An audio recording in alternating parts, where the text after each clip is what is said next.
예수님의 부활은 정말 역사적 사실이 맞을까요? 한 기자가 유명한 목사에게 질문했습니다. 목사님은 예수님이 정말 육체적으로 부활하셨다고 믿으십니까? 아니요. 나는 그것을 과학적 사실로는 믿지 않습니다. 다만 저는 예수님이 사람들의 마음속에서 살아 계신다고 믿습니다. 그는 예수님의 부활이 역사적 사실이 아니라 예수님을 사랑했고 따랐던 사람들의 마음속에서만 여전히 살아있다는 은유적 표현일 뿐이라는 주장을 했습니다. 이는 예수님의 신성은 부인하면서 한 평범한 인간이요, 유대사회에 존경받는 선생 중에 한 명으로 단정하는 이들의 주장입니다. 존 도미니크 오산 박사는 예수 세미나의 설립자 중 한 사람으로 그의 책 예수는 누구인가에서 예수님은 실제로 죽었지만 예수님의 가르침은 제자들의 마음속에서 다시 부활했다고 주장합니다. 당신은 어떻게 생각하십니까? 예수님의 부활을 실제로 일어난 역사적 사실로 믿으십니까? 혹시 지금까지 기독교인들은 거짓을 진리로 믿고 있는 것은 아닐까라는 생각을 해보진 않으셨습니까? 사도 바울은 강력한 어조로 그리스도께서 만일 다시 살지 못하셨으면 우리의 전파하는 것도 헛것이요 또 너희의 믿음도 헛것이며 라고 말했습니다. 만일 예수님의 부활이 역사적 사실이 아닌 거짓이라면 기독교는 그 자체로 무너지고 말 것입니다. 또 예수님의 죽음과 부활을 역사적 사실로 믿지 않는 사람은 그리스도인이 아니라고 해도 과언이 아닐 것입니다. 다시 말해서 부활신앙은 기독교 신앙의 핵심 중의 핵심이라고 정해야 할 수 있습니다. 그러므로 우리는 예수님의 부활 사건을 좀 더 객관적인 잣대와 변증으로 살펴볼 필요가 있습니다. 즉, 일반 역사가들이 역사 속의 한 사건이 실제로 일어난 역사적 사건인가 아닌가를 판별하는 기준과 방법으로 예수님의 부활 사건에 접근해 볼 필요가 있다는 것입니다. 인간은 누구나 죽으면 다시 살아날 수 없습니다. 그러나 기독교에서는 예수님은 죽은 지 사흘째 되는 날에 다시 살아났다고 주장합니다. 죽은 사람이 다시 살아났다는 이야기는 인간의 상식으로 이해가 되지 않는 문제입니다. 그래서 예수님의 부활에 대한 반박은 지금도 계속되고 있습니다. 예수님의 부활이 거짓이라는 주장에는 대표적으로 예수는 기절했다가 살아났다는 주장, 또 제자들이 시체를 훔쳐갔다는 주장, 그리고 증인들의 증언에 모순이 있다는 주장이 있습니다. 지금부터 과연 이 주장이 타당한지 하나씩 살펴보겠습니다. 첫 번째 주장, 예수는 십자가에서 죽은 것이 아니라 기절했다가 다시 깨어나서 도망친 것이다. 아마디아 무슬림들은 예수님이 십자가에서 죽지 않고 기절했다가 다시 깨어나서 인도로 도망쳤다고 주장합니다. 이 주장은 AD 7세기에 쓰여진 코란에서 찾아볼 수 있습니다. 그러나 거의 모든 학자들은 타당한 근거가 없기 때문에 이 기절 이론을 부정합니다. 그런데 학자들 사이에서 거부되는 기절 이론이 여전히 소설 속에서는 종종 등장합니다. 하지만 기절 이론은 다음에 몇 가지 사실만 간략히 살펴봐도 설득력이 없다는 사실을 금방 알 수 있습니다. 첫째, 예수님은 십자가에 못 박히기 전에 이미 심한 채찍질을 당했기 때문에 저혈량성 쇼크 상태에 빠져 있었습니다. 저혈량성 쇼크란 사람이 많은 양의 피를 흘리고 나서 고통을 겪는 상태를 의미합니다.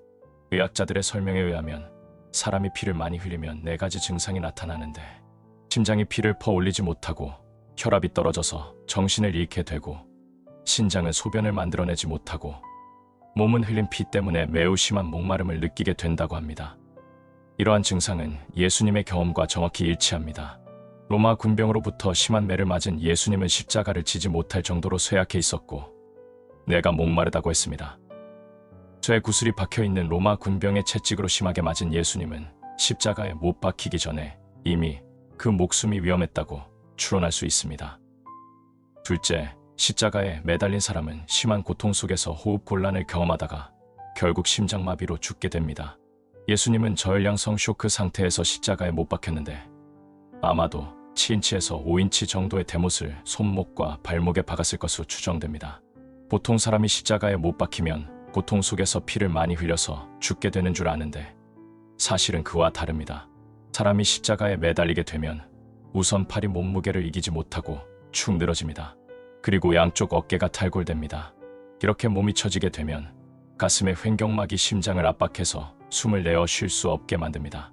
그래서 숨을 내어 쉬려면 발에 힘을 주어서 무릎을 펴야 하는데 이때 발목에 박혀있는 못 때문에 심한 고통을 느끼게 됩니다. 잠시 쉼을 내쉰 후에 몸은 다시 아래로 처지게 되고 또 다시 호흡이 곤란해지면 온 힘을 다해서 몸을 위로 끌어올려야 합니다. 이렇게 고통스러운 사이클을 반복하다가 결국 모든 힘이 다 소진되었을 때 호흡장애와 심장마비로 사망하게 됩니다. 이것이 십자가의 형벌이었습니다. 그러므로 예수님은 아버지여, 내 영혼을 아버지 손에 부탁하나이다 라고 말한 후 심장마비로 돌아가셨다고 보는 것이 타당합니다.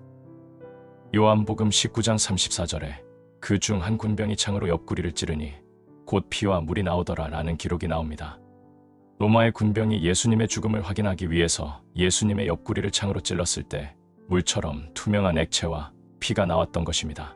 이러한 증언은 예수님의 죽음을 잘 설명하고 있습니다. 예수님을 십자가에 매단 로마 군병들은 사람을 죽이는 전문가들이었습니다. 그들의 손에 의해서 사형이 집행된 예수님이 기절했다가 살아났다고 볼 수 있는 근거는 전혀 없는 것입니다. 위와 같은 사실을 고려할 때 예수님은 십자가에 매달려서 기절한 것이 아니라 실제로 십자가에서 죽었다고 보는 것이 타당할 것입니다. 다음으로 제기되는 가설은 어떤 것일까요? 두 번째 주장, 예수의 제자들이 자신들의 스승인 예수의 시체를 훔쳐간 것이다. 이 주장은 예수님의 제자들이 몰래 예수님의 시체를 훔쳐갔다고 하는 주장입니다. 이는 일어날 수 있는 한 가능성에 대한 주장이긴 하지만 이 주장 역시 믿을 만한 근거가 없습니다. 제자들에게는 예수님의 시체를 훔쳐가야 할 동기가 전혀 없습니다. 예수님의 무덤에는 보석이 있는 것도 아니고 당시 제자들이 십자가에 달려 죽은 죄수의 무덤에서 시체를 훔쳐갈 만한 아무런 이유도 발견할 수 없다는 것입니다. 둘째, 예수님의 시체를 무덤에서 훔쳐간 제자들이 그 가짜 신념 때문에 자신의 귀중한 목숨을 걸 수는 없습니다. 역사적 기록을 자세히 살펴볼 때 제자들의 진지한 변화는 시체를 훔쳐간 사람에게서 나오는 거짓 변화가 아니라는 것이 자명합니다. 그것은 부활하신 예수를 직접 만난 확신에서 나온 변화라고 보는 것이 훨씬 더 자연스럽고 합리적인 것입니다. 제자들이 존경하고 사랑하는 분의 시체를 훼손하면서까지 시체를 훔쳐가야 할 적합한 이유가 전혀 없었다는 것입니다. 예수님의 시체를 찾아 부활의 허구성을 증명해야 했던 유대 지도자들조차도 예수님의 시체가 없어진 사실은 인정하면서도 범인을 밝혀내지는 못했습니다. 이렇듯 시체를 훔쳐갔다는 가설은 고대 문서의 진실성을 조사하는 데 있어서 표준이 되는 설명적 잣대에 비추어 볼 때 부적합합니다. 즉, 시체를 훔쳤다는 이론은 무덤이 비었다는 사실에 대해서 설명해 줄 수는 있겠지만 예수님의 부활을 목격한 사람들의 경험, 예수님의 부활에 대한 제자들의 믿음과 삶의 변화를 설명하지는 못합니다. 결과적으로 시체를 훔쳐갔다는 주장은 설득력이 매우 부족하다고 평가할 수밖에 없는 것입니다. 세 번째 주장, 증인들의 증언에 서로 모순이 있기 때문에 예수님의 부활은 거짓이다.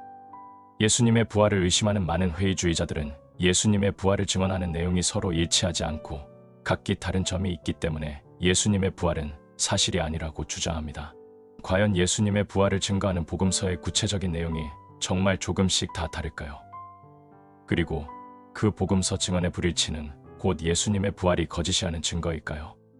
여기서 우리가 먼저 인정해야 할 것은 실제로 예수님의 부활을 증거하는 복음서의 기록이 조금씩 다르다는 사실입니다. 그러나 부활 사건에 대한 기록의 세부적인 묘사가 조금씩 다르다고 해서 부활 사건 자체가 없었다고 말할 수는 없습니다. 비록 세부적인 묘사에는 조금씩 차이가 있지만 분명히 이 본문의 핵심은 부활 사건이 실제로 일어났다는 것을 증거합니다. 다시 말하면 역사가의 입장에서 볼 때 세부 묘사가 조금씩 다르다는 것은 오히려 서로 표절하지 않았다는 증거가 된다는 것입니다. 즉, 사복음서가 각각 다른 전통과 자료를 수집해서 예수님의 부활을 기록했기 때문에 그 세부 묘사는 각각 조금씩 다르지만 그 핵심 내용은 동일하다는 것입니다. 한니발 장군이 알프스 산맥을 넘어 로마를 공격한 이야기에는 두 가지 종류가 있습니다. 그 두 이야기는 서로 달라서 모순되고 조화를 이루지 못합니다. 그러나 어떤 역사가도 한니발 장군이 알프스를 넘어 로마로 진군했다는 사실 자체는 부인하지 않습니다. 이것은 세부적인 내용이 조금씩 달라도 그 핵심적인 내용은 손상되지 않는다는 것을 보여주는 좋은 예입니다. 이로 미루어 볼 때 예수님의 부활 사건에 대한 세부적인 묘사가 각기 다를지라도 그 부활 사건이 실제로 일어났다는 사실 자체는 부인할 수 없습니다.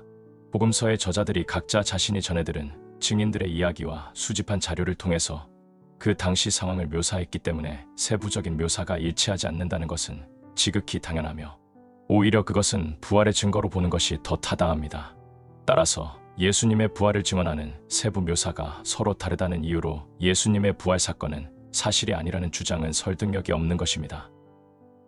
지금까지 우리는 예수님이 기절했다가 다시 깨어났다는 주장, 예수님의 제자들이 시체를 훔쳐갔다는 주장, 그리고 증인들의 증언의 세부적인 묘사가 다르기 때문에 부활은 거짓이라는 주장 모두가 다 부활의 역사성을 부인할 만큼의 강력하고 합리적인 반론이 아니라는 사실을 살펴보았습니다.